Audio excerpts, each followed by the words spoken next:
Hola estimados estudiantes, en esta ocasión vamos a estudiar un circuito de bastante aplicación como es el circuito RLC en serie. Un circuito RLC en serie es un circuito que consta, como podemos ver en la figura, de una fuente de corriente alterna simbolizada, ¿verdad?, por el círculo y esa curva, ¿verdad?, de color naranja, un resistor, un inductor y un capacitor. Todos estos elementos conectados en serie. El voltaje instantáneo asociado a este circuito varía con el tiempo y lo hace de tal forma, el cual es descrito por la ecuación: voltaje instantáneo igual al voltaje máximo por el seno de la velocidad angular por el tiempo. Mientras que la corriente instantánea tiene la misma forma, nada más que le agregamos un término nuevo, el cual está designado por la letra griega phi, el cual conocemos como ángulo de fase. Lo leemos de la siguiente manera: corriente instantánea igual a la corriente máxima, el seno de velocidad angular por tiempo menos ángulo de fase, donde ya les explicaba, phi es el ángulo de fase entre el voltaje y la corriente. Se espera pues que en este tipo de circuito la corriente y el voltaje no estén en fase, debido a que los elementos están conectados en series, o sea, uno a continuación del otro. La corriente es la misma en todas las partes del circuito, es decir, tiene la misma amplitud y fase en cualquier punto. Como se vio en las clases anteriores, el voltaje en cada una de las terminales de cada elemento tiene una amplitud y fase diferentes. Sabemos que en el caso del resistor, el voltaje está en fase con la corriente. En el caso del inductor, el voltaje se adelanta a la corriente, mientras que en el caso del capacitor, el voltaje se retrasa con respecto a la corriente. Entonces, reuniendo todos estos hechos, podemos expresar los diferentes voltajes en cada uno de los extremos de las terminales de los tres elementos a como sigue. Para el resistor, tenemos que el voltaje instantáneo entre los extremos del resistor está dado por la intensidad de corriente máxima por la resistencia por el seno de la velocidad angular por el tiempo. Tenemos también el voltaje en las terminales del inductor igual a la intensidad máxima por la reactancia inductiva por el seno, ¿verdad?, de la velocidad angular por el tiempo más pi medio. Sabemos que en este caso, ¿verdad?, en el inductor el voltaje se adelanta, por eso es que le agregamos ese pi medio para denotar este hecho físico. Mientras que el voltaje en los extremos del capacitor tenemos que igual a menos la intensidad máxima por la reactancia capacitiva por el seno de la velocidad angular por el tiempo menos pi medios, agregando ese menos pi medio debido a que el voltaje se retrasa con respecto a la corriente. Muy bien. La suma de estos tres voltajes debe ser igual al voltaje instantáneo en la fuente. Pero debemos de tener un hecho importante en estos circuitos, es que cada uno de estos tiene una correspondencia distinta. Por lo tanto, no podemos hacer una suma lineal. Para esto, resolver esta cuestión, nos vamos a auxiliar del diagrama de fasores. Recordemos que un fasor es un vector rotatorio que representa una cantidad y que la proyección vertical representa el valor máximo de dicha cantidad. Entonces, vamos a considerar el momento en que la corriente es la misma para cada una de las diferencias de potenciales o cada uno de los voltajes. En este caso, vamos a considerar la corriente como cero en cada caso y veremos el comportamiento de estos voltajes de estos tres voltajes utilizando el diagrama de fasores. Vemos que cuando la corriente máxima es 0 en cada uno de los casos, en el resistor, pues el voltaje está, como ya lo habíamos dicho, está en fase y tiene pues entonces una componente totalmente horizontal, o sea, mientras que en el inductor está el voltaje, el fasor que representa el voltaje inductivo está totalmente hacia arriba, mientras que en el capacitor el fasor que representa el voltaje capacitivo está totalmente hacia abajo. Bien, entonces tomando como referencia estos diagramas de fasores, recordemos porque un fasor es un vector rotatorio, entonces significa que la suma de los tres voltajes la podemos representar como una suma vectorial y así obtenemos el voltaje instantáneo en todo el circuito. Entonces podemos representar esta suma utilizando el siguiente diagrama, pues sumando vectorialmente cada uno de los voltajes y podemos reconocer el ángulo de fase phi en el diagrama, ¿verdad? De la derecha, en la parte izquierda, en la parte derecha, y podemos entonces ver que este voltaje máximo va a tener dos componentes, una horizontal representada por el voltaje resistivo y una vertical representada por la diferencia entre el voltaje inductivo y el voltaje capacitivo.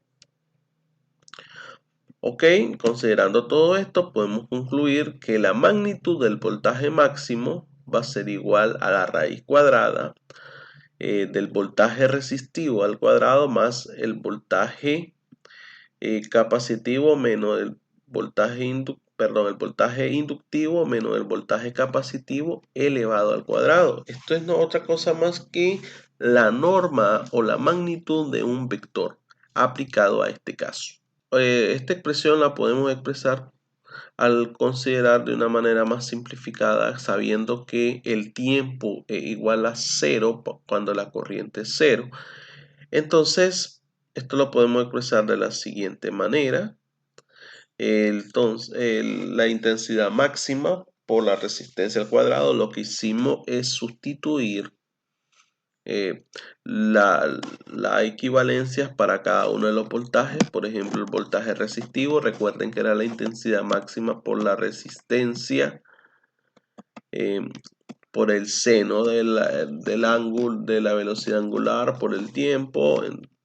Entonces lo que hicimos pues básicamente es saber representar para un tiempo cero todas estas expresiones y nos quedan de la siguiente manera. La intensidad máxima por la resistencia corresponde al voltaje resistivo más la intensidad máxima por la reactancia inductiva corresponde al voltaje inductivo menos la intensidad máxima por la reactancia capacitiva nos expresa el voltaje capacitivo.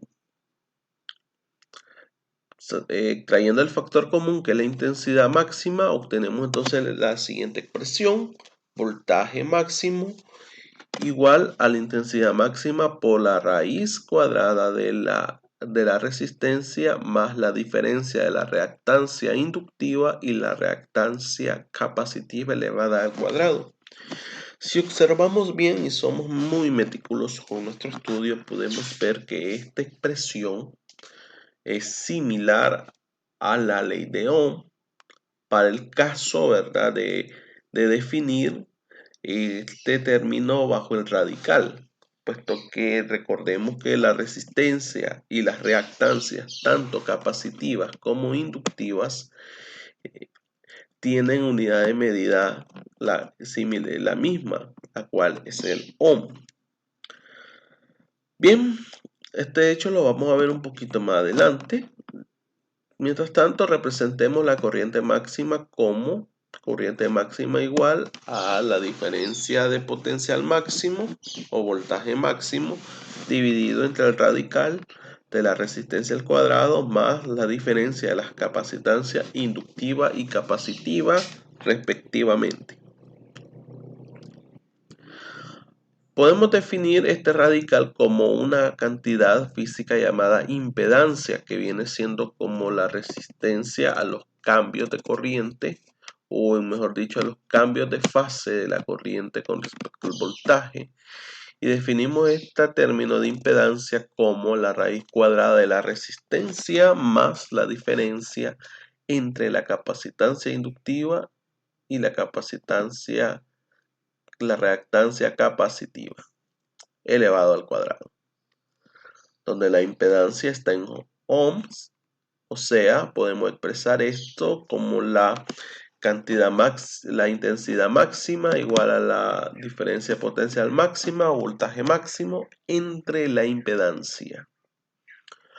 Bueno, la impedancia y la corriente de un circuito de corriente alterna dependen de la resistencia, la inductancia, la capacitancia y la frecuencia, porque recordemos que la velocidad angular es igual a 2 veces pi por la frecuencia. Entonces, aquí vemos la relación de cada uno de los tres elementos del circuito RC, la resistencia, el inductor y el capacitor. Por último, definimos nuestro ángulo de fase como seguimos aplicando los conocimientos del álgebra vectorial. Recordemos que para calcular el ángulo que forma un vector con el semieje x positivo no es otra cosa más que la tangente inversa de la componente vertical entre la componente horizontal, siendo en este caso la componente vertical la resta del voltaje inductivo menos el voltaje capacitivo y la componente horizontal el voltaje resistivo. Bien, podemos después también hacer estas simplificaciones y nos quedan en términos de la reactancia y la resistencia. Tenemos entonces que el ángulo de fase está dado por la tangente inversa de la diferencia de la reactancia inductiva menos la reactancia capacitiva dividido todo esto entre la resistencia. Con esta expresión calculamos nuestro ángulo de fase y podemos extraer conclusiones importantes de acuerdo a la naturaleza del circuito al analizar el valor de este cambio, de este ángulo de fase. Tenemos que si la reactancia inductiva es mayor que la reactancia capacitiva, el ángulo de fase es positivo y la corriente se retrasa con respecto al voltaje. En este caso, el circuito es más inductivo que capacitivo. ¿Qué nos indica este hecho? Bien, este hecho nos indica que si el ángulo de fase es positivo, el voltaje será el primero en alcanzar su valor máximo y luego la corriente. Si la reactancia inductiva es menor que la reactancia capacitiva, el ángulo de fase es negativo y la corriente se adelanta con respecto al voltaje. Entonces el circuito es más capacitivo que inductivo. O sea, sucede lo contrario. Si el ángulo de fase es negativo, la corriente alcanzará la corriente máxima con mayor prontitud con respecto al voltaje. Mientras que si las reactancias son iguales, el ángulo de fase es cero y la corriente está en fase con respecto al voltaje. Entonces el circuito es más resistivo. Bien, visto todos estos hechos, es hora de aplicarlos realizando un pequeño ejercicio donde pongamos en práctica todos estos nuevos conocimientos. Nuestro ejemplo nos dice lo siguiente. Un circuito RLC consta de un resistor de 150 ohms, un capacitor de 25 microfarad, un inductor de 460 milihenries conectado en serie con una fuente de alimentación de 120 voltios a 60 Hz. Nos preguntan, ¿cuál es el ángulo de fase entre la corriente y el voltaje aplicado? ¿Y cuál alcanza su valor máximo primero, la corriente o el voltaje? Vamos a iniciar extrayendo los datos. Entonces tenemos el valor de la resistencia que igual a 150 ohms, el valor de la capacitancia que es 21.0 microfarad y el valor de la inductancia, que es 460 milihenries. Nuestro razonamiento consiste en lo siguiente: para detectar el ángulo de fase necesitamos calcular la reactancia y pues la resistencia la tenemos como dato. También podemos utilizar la relación de que la velocidad angular es igual a 2pi por frecuencia, puesto que conocemos la frecuencia. Y calculando esta velocidad angular podemos calcular las reactancias. Y para el inciso B, si analizamos el ángulo de fase, o sea, vemos si es positivo, negativo o cero, podemos saber si la corriente se retrasa o el voltaje se retrasa. Vamos a la parte de la acción con las ecuaciones y los cálculos. Bueno, vamos a partir de la definición de la reactancia inductiva. Vamos a primero calcular la reactancia inductiva. Tenemos entonces que la reactancia inductiva es igual a la velocidad angular por la inductancia, sabiendo que la velocidad angular, como ya te había expresado anteriormente, es 2 veces pi por la frecuencia. Entonces tenemos que la reactancia inductiva es igual a 2pi por la frecuencia por la inductancia. De igual manera, determinamos la reactancia capacitiva como sigue: igual a 1 entre 2pi por la frecuencia por la capacitancia. Vamos a combinar estas dos ecuaciones en la ecuación del ángulo de fase, sabiendo pues que el ángulo de fase es la resta de la reactancia inductiva menos la reactancia capacitiva dividida entre la resistencia. Entonces, aquí lo que hacemos es sustituir. Sustituimos entonces la reactancia inductiva, o sea, 2pi, la frecuencia por la inductancia, menos 1 entre 2pi por la frecuencia por la capacitancia. Todo esto dividido entre la resistencia. Bien, este paso es sencillo. Lo único que vamos a hacer es sustituir datos. Y esta parte de la sustitución la podemos ver. Tenemos que convertir los milihenries a henries y los microfarad en farad. Trabajamos los hertz, así como está. Y pues al realizar los cálculos tenemos que el ángulo de fase es igual a 17.4 grados. Podemos ver que este ángulo de fase es positivo.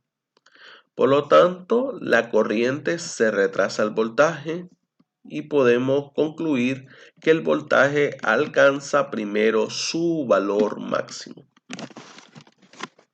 Muy bien, entonces esperando que haya sido esto de tu comprensión, agradezco mucha tu atención, siempre invitándote a que cualquier consulta, sugerencia o duda me escribas a mi correo electrónico o bien en la página de Facebook.